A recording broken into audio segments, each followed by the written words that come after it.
রাজবংশী মহিলা বাহিনীর তরফে মাথাভাঙ্গা থানায় ডেপুটেশন দিল মহিলারা। প্রায় ঘণ্টাখানেক ধরে চলে এই বিক্ষোভকারীদের দাবি, রাজবংশী মা বোনেদের নিয়ে সম্প্রতি সময়ে সোশ্যাল মিডিয়ায় একাধিক ব্যক্তি কুরুচিপূর্ণ মন্তব্য করেছে। তাদের দ্রুত গ্রেপ্তারের দাবিতেই এই দিনের এই বিক্ষোভ কর্মসূচি। অভিযুক্তদের দ্রুত গ্রেপ্তার করা না হলে ধারাবাহিক আন্দোলনের হুঁশিয়ারি দিয়েছেন বিক্ষোভকারীরা।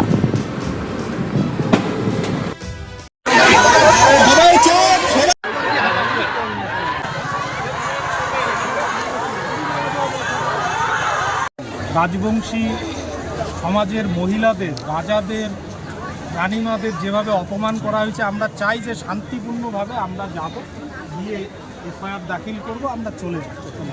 আমরা অপমানের সাজা চাই। এই রোদের মধ্যে রাস্তাটা ব্লক হয়ে আছে, রাস্তাটা আর কি যত লোক যাওয়া যাবে 10-15 জন করে। তাহলে রাজবংশী মা বোনদের নিয়ে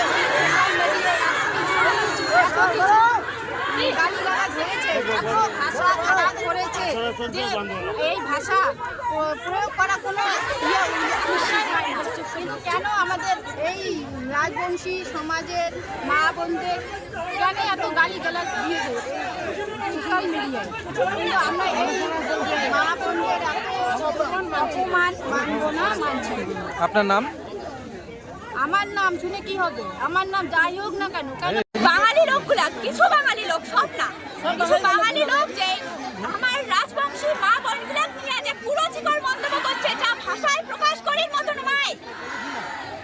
একমাত্র উহার মতো বাঙালি লোকগুলাই ভর পাবে, হামা ভর পাবে না। আমার রাজবংশীর মুখ দিয়ে আনলে ভাষা বিরাবেই না, ওই ভরগুলা হামা জানিয়ে না।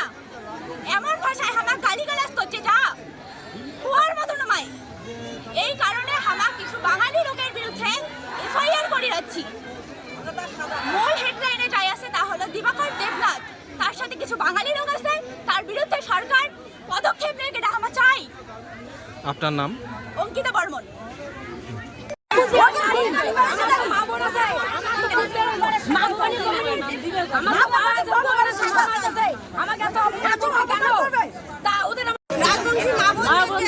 রাজা মহারাজাকে অপমান করছে, কথা করছে, তারপর